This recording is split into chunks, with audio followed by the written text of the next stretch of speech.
मालूम था। किसी पार्टी से आपकी बातचीत थी कि कांग्रेस ने कुछ लंबे समय तक आपके लिए सीट रोक के रखी थी कि अंदर कांग्रेस की बात है, अमला की सीट रोक रखी थी? देखिए, जब मैं ये संघर्ष कर रही थी तब कांग्रेस ने मुझे साथ देने की बात करी।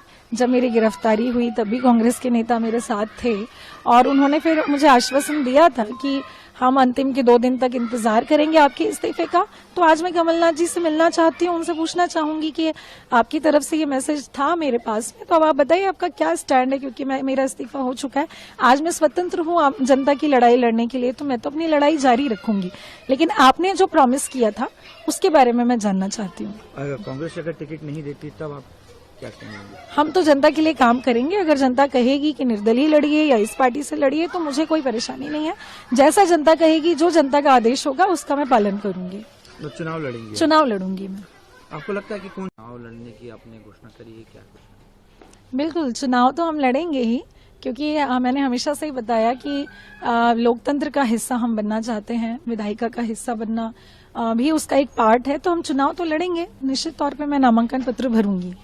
लेकिन जब आपने इस्तीफा दिया था तब आपने वजह कुछ और बताई थी, क्या उसी समय तय कर लिया था कि आपको चुनाव लड़ना है या फिर क्या स्थिति हुई कि आप? मैंने पहले ही बहुत विस्तार से बताया कि मैंने जिस समय इस्तीफा दिया था उस समय मैंने कारण लिख के दिए थे कि मुझे मेरे मकान के उद्घाटन में जाने की अनुमति नहीं दी जा रही थी।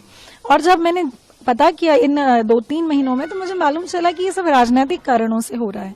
मैं हमेशा से चाहती हूँ कि इस देश में अच्छी व्यवस्था बनी रहे, और व्यवस्थाएं बनती है अधिकारियों से और हमारे जनप्रतिनिधियों से।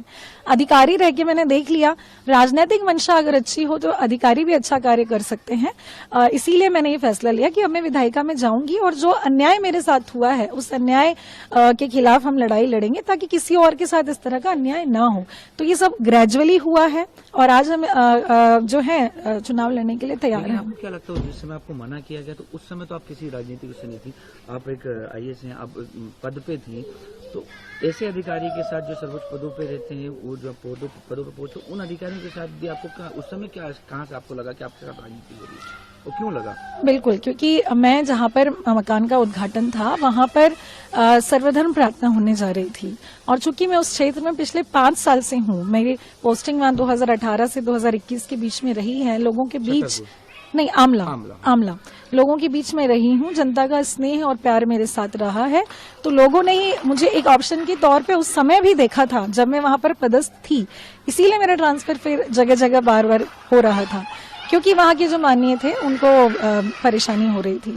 तो यही कारण रहा था। लोगों ने तो उसी समय से एक जनप्रतिनिधि के रूप में मुझे चाहा था, लेकिन मैं उस निर्णय तक नहीं पहुंच पा रही थी, क्योंकि मेरा कोई पारिवारिक बैकग्राउंड नहीं है इस तरह का। मैं सीख कर ही आगे बढ़ रही हूँ, पढ़ लिख करके अधिकारी बने। अधिकारी रहते हुए मैंने देखा कि जिस स्वतंत्रता के साथ मैं काम करना चाह रही हूँ मुझे वो नहीं मिल पा रही है।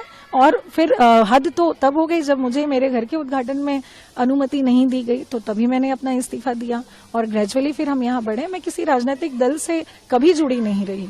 जी।